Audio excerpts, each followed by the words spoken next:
સુરતમાં શિક્ષિકા અને વિદ્યાર્થી વચ્ચે પ્રેમ પ્રકરણના કેસમાં શિક્ષિકાના જામીન બાબતે કોર્ટમાં અરજી કરવામાં આવી હતી। શિક્ષિકાના વકીલે પોલીસ દ્વારા જામીન ન આપવાના બાબતે અનેક કારણોસર પોક્સો કેસમાં રજૂ કર્યા હતા। પોક્સો કોર્ટમાં જે દરમિયાન રજૂ કરવામાં આવ્યા।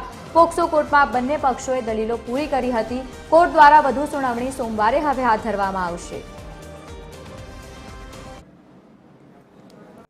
પોલીસનું વર્ઝન, પ્રોસિક્યુશનનું વર્ઝન એવો છે કે શિક્ષિકા એ વર્ગ હલાવીને એના અપહરણ કરીને છોકરાને લઈ ગઈ હતી। બરોડા ગઈ, બરોડા મુકામેથી જયપુર ગઈ, જયપુરથી દિલ્હી ગઈ અને પછી ત્યાંથી એ લોકો શામળાથી પકડાયા છે।